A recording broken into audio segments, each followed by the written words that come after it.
And former First Lady Jill Biden with a shocking admission about her husband's disastrous debate against President Trump.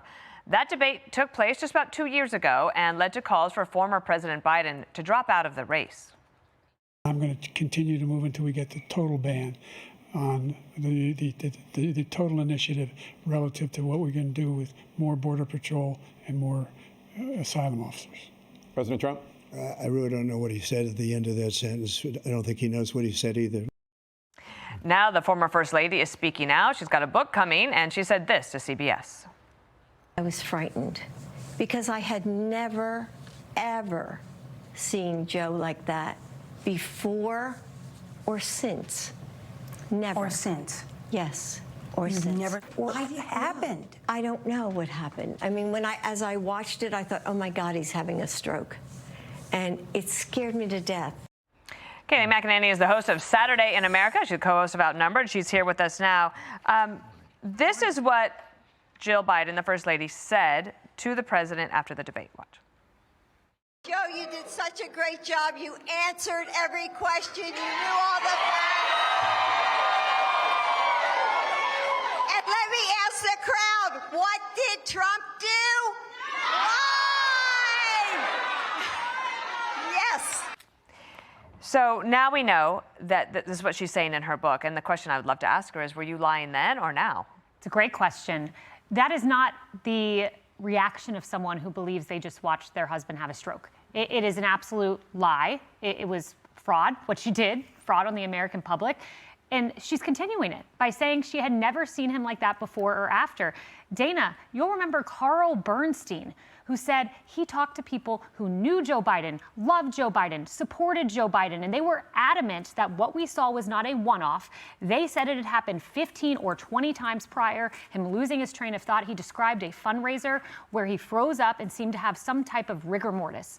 This is not something that was a one-off. There is reporting and vast reporting. If you don't believe me with that one, Olivia Nuzzi, The Conspiracy of Silence, where reporters debated how dead the president appeared in 2020 and they settled on 40%. This was well known. So why does she keep up with the fraud on the American public? Jill Biden's selling a book right now? Is that right? Yes. Pushing a book? Okay, so she's going to do more interviews. Yep. Yeah.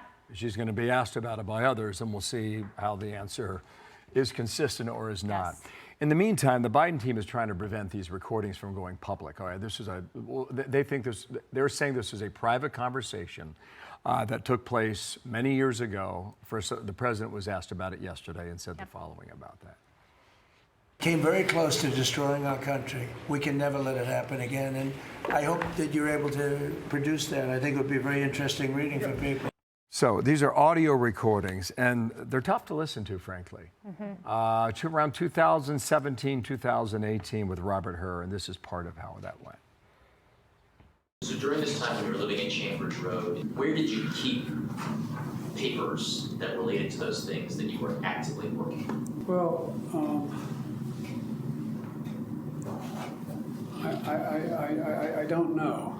This is what, 2017, 18, that area? Yes, sir. Remember, in this time frame, my son is either been deployed or is dying. It's tough stuff. 2023, correction on that date. We've heard other aspects of these recordings, and they don't seem to get much better. No.